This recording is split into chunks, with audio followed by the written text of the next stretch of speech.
We'll just give it a simple letter grade and get rolling with it. The Browns made Myles Garrett the highest paid non-quarterback in NFL history, $40 million a year, ties him to the team through 2030, and he's got about $124 million guaranteed. Give me a grade on that one, JV.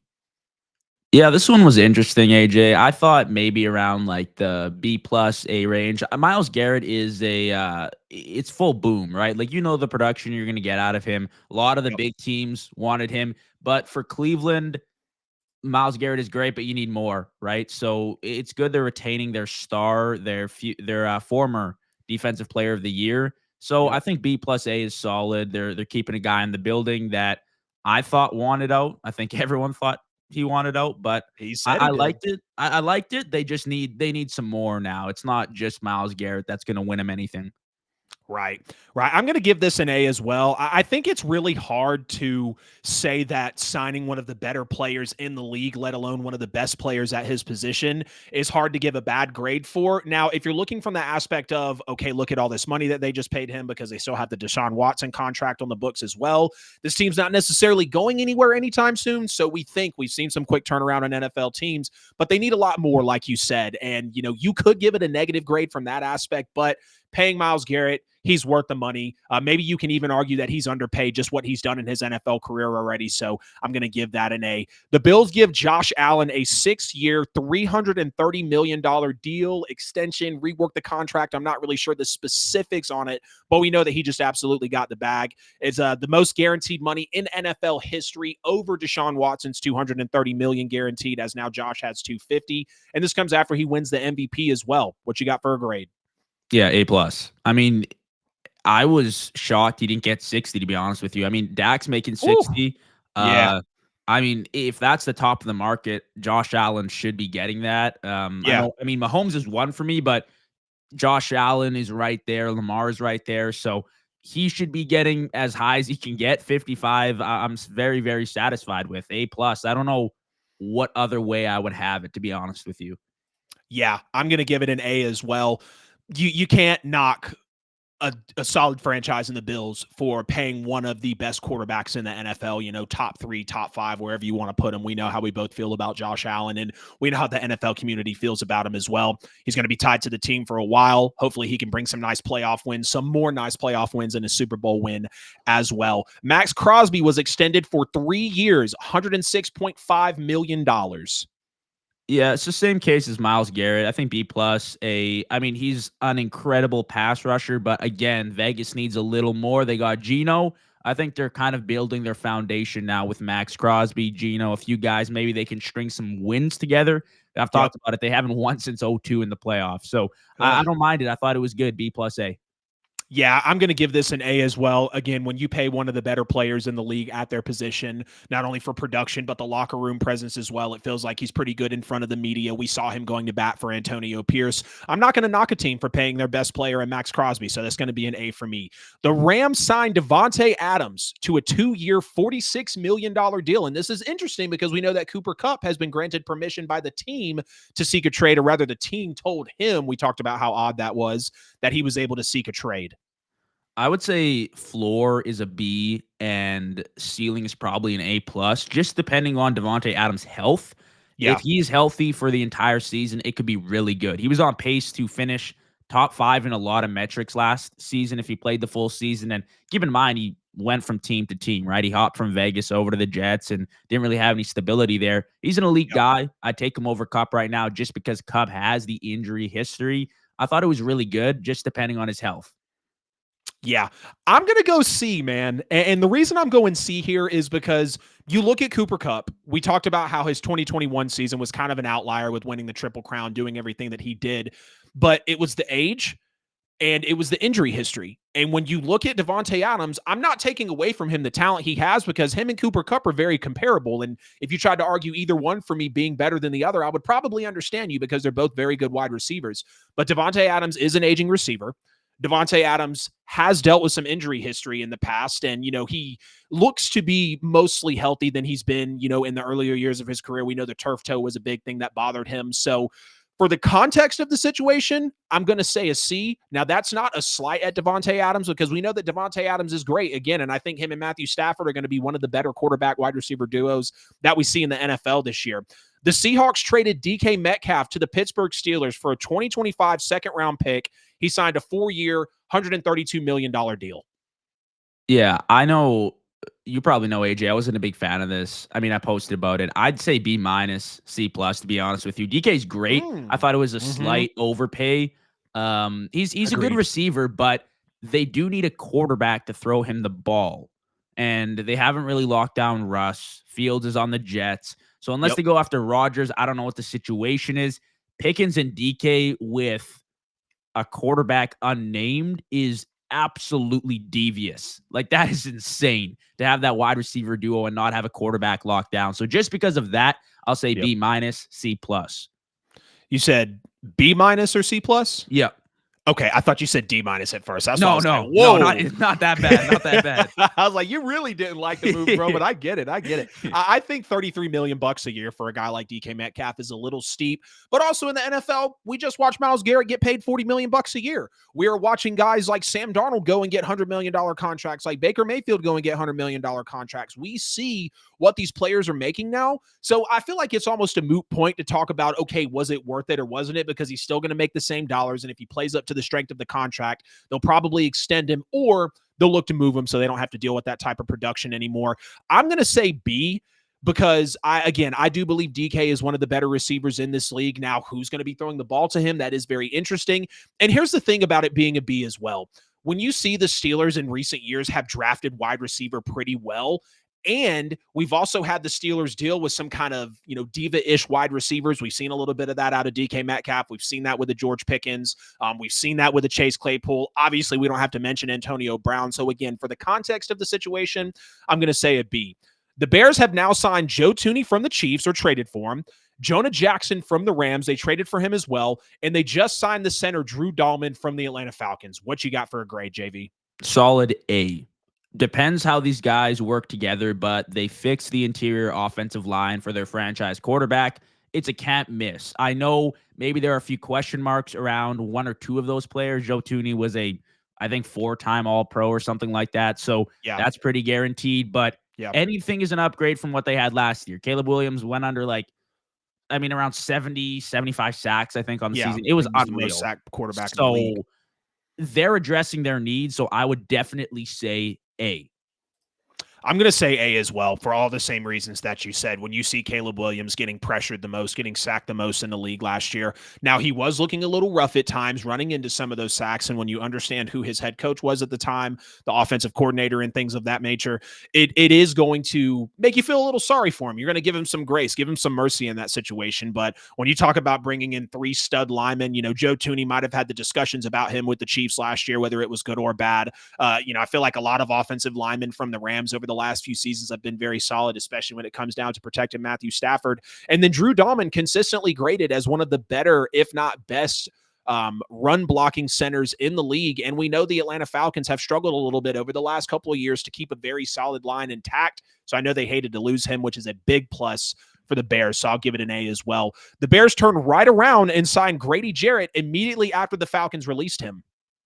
Yeah, I'd give it B plus. Grady Jarrett was, like you said, snatched up immediately, which kind of tells you the value that he brings. He did have probably one of his worst seasons with the Falcons last year, but that doesn't mean he's still a top guy in the league. That doesn't mean he can still produce, and stopping the run, he's going to be big on that D-line.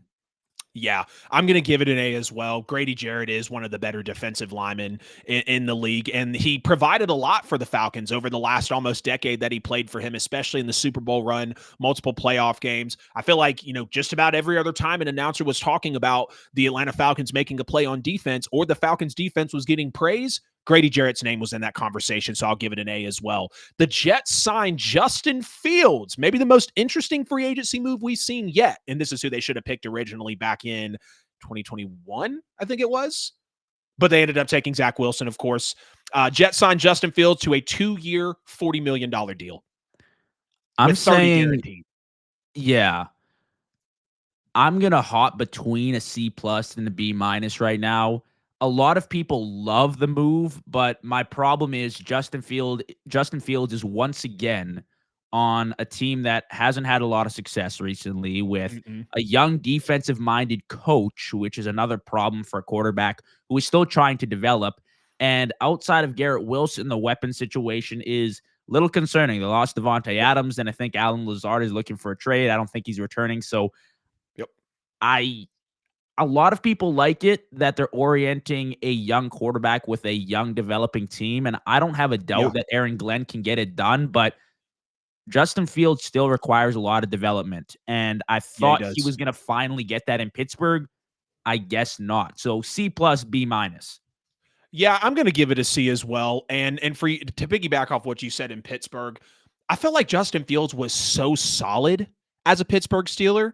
And then once Russ was made available, he was healthier. He was able to come in and fill in. But I thought that was such a dig, kind of a confidence killer at slash for Justin Fields, because you finally get to a team to where you feel like it's all being put together. You've got a decent OC in Arthur Smith. You have one of the better coaches in NFL history and in the league today, despite how polarizing Mike Tomlin can be.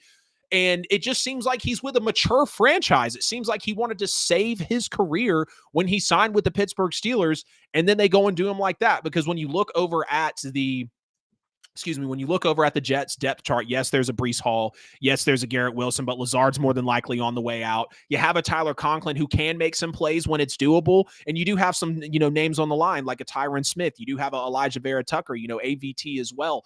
But I think it's going to be really tough for Justin Fields. Again, rookie head coach in Aaron Glenn, not saying that he doesn't have experience in this league, because we clearly saw what he was capable of with the Lions and then with the Saints before he was with Detroit. So I'm going to give this one a C as well. The Texans traded Laremy Tunsil and a 4th-round pick to the Commanders for a 2nd, 3rd, and 4th rounder. I think they might have just swapped 4th-round picks. How do you feel about this one? So there's two sides to this. The Texans, I would say B plus. They still need a lot of protection for CJ Stroud, which is Yes, they do. confusing to me why they're just letting the entire offensive line go. That being said, Laremy Tunsil cost them a lot last year. He was, I think, Mm-hmm. one of the most penalized players in the league, and he Yeah. was an absolute drive killer. So they move on from him and they go figure out their offensive line. That's fine. If they don't, it's concerning. And then over to Washington again, I think I'd score it around there, BB plus. They need some offensive line help. Laremy Tunsil will fill in. He'll help out. But again, he will still have that question mark with the penalties and being an Yep. ultimate drive False killer. So he'll starts. have to figure that out, right? Moving forward. Yeah, 100%. I'm going to give it a B for both sides. I think the reason I give the Texans a B on this one is because, you send him out. Let's just say the 4th rounders are a wash, but getting a 2nd and a 3rd for a lineman, for the elk of Laremy Tunsil, I think that's very respectable. I think when you're talking about CJ Stroud's 3rd season in the NFL, he's going to need to be protected, because we don't want to see him go down the path like Joe Burrow has, go down the path like Caleb Yep. Williams has before finally getting that help. And even in some of those cases, they're still needing that help. So I think receiving a 2nd and a 3rd, just put that right back into the draft, use it as capital to move another lineman in there. And then, for the Commanders, I'm going to give it a B, if not an A, because Jaden Daniels in his sophomore year, when you look at the numbers for Laremy Tunsil in 2022, he was number 2 of 51 linemen for pressure rate allowed at 2.6. In 2023, he was number 4 of 54 linemen for pressure rate with 3.9. And then last year, he was back at number 2 of 56 linemen for 2.9. Excuse me, this was actually for left tackles with at least 75 pass blocking snaps on the season with a 2.9%. When you put all 3 of them combined, he was number 2 of 44 left tackles in the league with a 3.1% pressure rate and had over 400 pass blocking snaps. The only one in front of him was Tristan Wirfs, who the Bucs just drafted a few years ago. He was really elite within his rookie season, and he's been one of the better offensive linemen, to play in this league. So I think Laremy Tunsil, for protection purposes, is going to be great with the Commanders, but he's got to clean up being a penalty machine. No question about it, especially with a young team like the Washington Commanders. The Cardinals signed Josh Sweat. Yeah, from what I saw, and I didn't watch a lot of Cardinals ball last year, I'll be transparent with you, but Mm-hmm. from what I saw, I believe it's an A. I mean, it was a necessity for the team that they needed to pick up. And Josh Sweat is young, 27 years old, had a Yep. great season with Philly. He's proven his worth. Yep. Cardinals going to get him. And listen, the Cardinals last year, yeah, they didn't make the playoffs, but they were hanging in there for a while. Kyler's pretty good. Marvin Mhm. Harrison's pretty good. They have the Yep. weapons there. If they Yep. supplement that foundation with a few players like Josh Sweat, bring him in. I know they paid him a big contract, around 20 million, 18 million, somewhere around there. It's pretty solid. I like that. I'll say A. Yeah, Josh Sweat. I thought Let's it was see what 4 years, 76, maybe I I had think it seen. is. Yep. Yeah, $76 million deal in general. I think it was 4 years. Not that the numbers, super matter because Josh Sweat, I think, was worth his money. And again, when we talk about Yep. what these players should make, these teams are going to pay him what they want. I'm going to give it an A as well. Josh Sweat being one of the better D linemen in the league, the way that he was able to actually play with Philadelphia, having multiple standout plays in the playoffs and even in the Super Bowl and in years past has been great. So I'm going to give it an A. The Seahawks signed Sam Darnold in place of Geno Smith being traded. Yeah, they signed a white Geno Smith, pretty much, which is weird. They I don't understand. Oh, bro, just went there. I But love it. I love it. I think if I were to ungrade one, I'd say this. Maybe a B minus. I like Sam Darnold a lot, and I think he can be a bridge quarterback. Yeah. And the contract wasn't that bad. 33 a year for a guy that just won 14 games isn't bad, especially like I said, Man's it. Seahawks, they're kind of in this weird mode where they're revamping, so you got a decent quarterback to work with.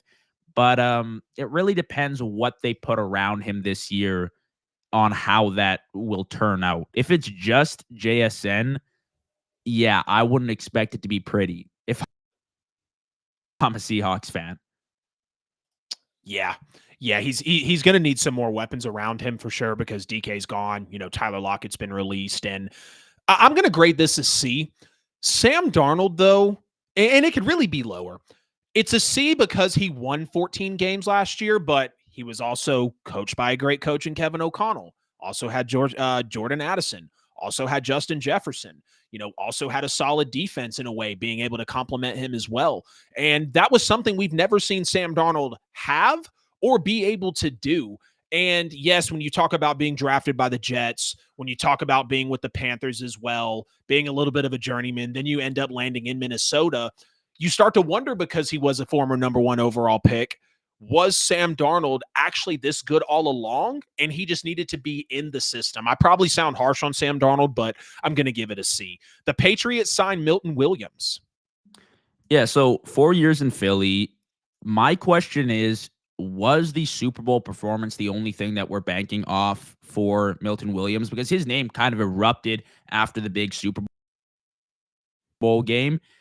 I would B to a B plus. The contract was slightly large, but they did jump in front of the Panthers, I believe, to go and snatch him. So they had to pay him what they needed to get him on the team because he was going elsewhere, if not. So for the Patriots, they got Vrabel there. He's going to organize that defense. I don't mind it. I like Milton Williams. Let's see what he can do now without such a dominant threat in Jalen Carter beside him. Because of that, I'll stay in between a B and a B plus, but it has the potential of skyrocketing to an A plus.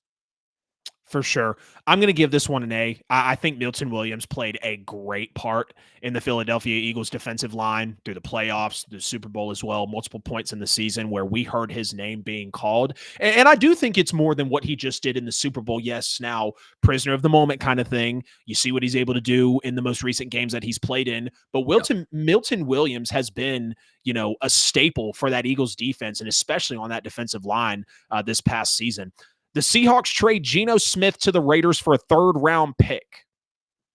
Honestly, AJ, I loved it for the Raiders. I absolutely loved it. I'll give it an A. And I feel like when we're giving these rankings right now, maybe an A sounds like it's a revolutionary change for the franchise. I don't necessarily think that for the Raiders. Like I said, the Raiders haven't won since 2002 in the playoffs. They just need something. So Geno Smith is a legit quarterback that can actually win you games and bring you to the playoffs. He has Brock Bowers. You guys brought back Maxx Crosby. So in that sense, for sure, I'd give it an A. In the sense of, are we going to make a Super Bowl run? Yeah, it's a D minus. But I don't think that's what I don't think that's what Vegas is aiming for right now. I think success when you quantify it for different teams, lines up different ways. And for Vegas right now, I think Geno Smith is a good fit, especially back with Pete Carroll. Yeah, being with Pete Carroll is a great matchup for the two of them, no question about it. I'm going to give it a B for the Raiders. The only reason it's not an A is because we've seen Geno Smith just recently come to life within the last 3 years of being with the Seattle Seahawks and, further extending his NFL career. And when you talk about what the Raiders have needed at quarterback as well, it's not a Jimmy Garoppolo. It's not an Aiden O'Connell, Right. probably about the same as what Derek Carr was his last year. I personally think Geno Smith is way better. I'm in full-fledged Derek Carr experience over here in New Orleans. You guys already know how the hell I feel about that. I'm going to give it a B for the Raiders, and I'll give it a C for the Seahawks, right up there with the C grade that I gave for them signing Sam Darnold, because what are you doing? I mean, you really believe that Sam Darnold, who flourished with great coaching, which I'm not saying Mike McDonald can't be that, but such elite weapons. I think Justin Jefferson and Jordan Addison as a wide receiver duo are kind of slept on, because I see a lot of these rankings chasing Higgins, Nakua and Adams, AJ Brown, AJ Davante Smith. Brown. And while I respect that, Yeah. we're talking about Justin Jefferson and the best wide receiver in the draft a couple of years ago. Now, let me reel it back Yeah. in. When you saw what Sam Darnold was with that, there's no DK Metcalf. There's no Tyler Lockett. Yes, there's a JSN, and this is probably a real chance for him to emerge as that number one receiver, have that 12 to 1,400 receiving yard season, really be that Ohio State Jackson Smith and Jigba that we came to know and love. C for the Seahawks, B for the Raiders. Najee Harris signing with the Chargers. I still don't understand why the Steelers, besides financial reasons, didn't want to pick up his 5th year. But what you got for this grade, JV? Yeah, I'd probably say B. Greg Roman's got a run first system with the Chargers, so that'll go well over with Najee Harris. But I think you're gonna get what you get with Najee Harris, and you can't get upset. I don't think the ceiling is super high, but the floor is also a little high as well. Like, I think you're gonna get a little bit of guaranteed production out of him.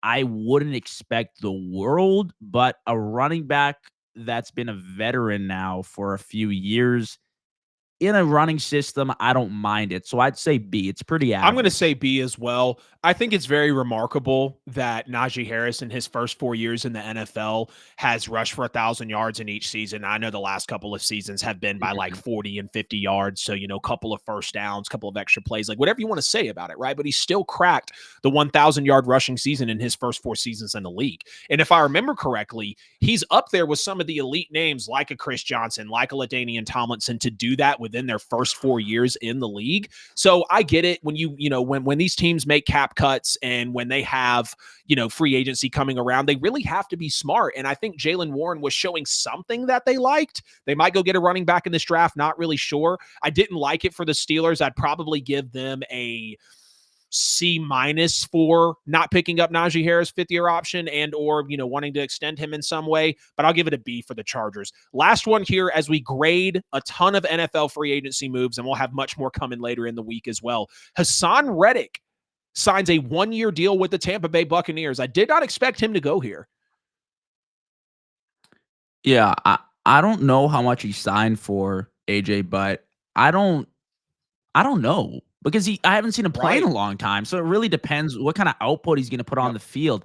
Maybe like a B. It depends what the contract is. I don't know if you can Yeah, grab that for me, AJ, but 1 year, 14 million, 12 million guaranteed. I feel like that's fair for a guy of yeah, Haason Reddick's ilk. Really do. it's like you can back out after 1 year. Like, it's pretty much you're Yeah. done. If he proves he's worth it, then you're keeping him. If not, he's gone. So I'd say like B. I haven't seen him play in a while, so I just have to say B and keep it average until I see a little something I'm from going to him. say B also. He only had 1 sack last year. He held out last year or the year before trying to get a contract. He didn't look too good on that Jets defense. But in the 2 years with the Eagles, 11 sacks. The year before that, 16 sacks. The year that they went to the Super Bowl with the Panthers, he had 11 sacks in 2021. With the Cardinals in 2020, he had 12 and a half. But the 3 years prior, his first 3 years in the league, he had a total of 7.5 sacks. So he really took his game up to another level in his last year with the Cardinals, and then once he went on to the Panthers and the Eagles. So I think we'll see him really get back to a good bit of that. I could see anywhere from a 7.5 to a 9 sack season. If he gets double digits, I think the contract is well worth it. And we know that sacks aren't everything that they're cracked up to be. Like, we still like quarterback pressures. We still like quarterback hits. We still like the advanced stats like disruption rate. And I think Haason Reddick's going to be a really big time contributor in that. So there you have it. That was 13, if I counted correctly, NFL free agency moves that we graded here on episode 96 of the NFL with AJL. There were quite a few other ones that we could have went through, but we didn't want to be here for an hour and a half talking about free agency because we know it definitely spits out that amount of content. Hey, it's AJL here. Appreciate you sticking to the end of the video here on YouTube. You could have chose any other show, but you chose my video, and for that, I'm very grateful. If you haven't already, please make sure to like and subscribe to the channel. Follow me on social media. Hit the bell on the channel so you never miss a post. Check me out on all social media platforms. Right here, you'll find a chance to subscribe to the show, a related video, and a playlist. See you guys in the next one.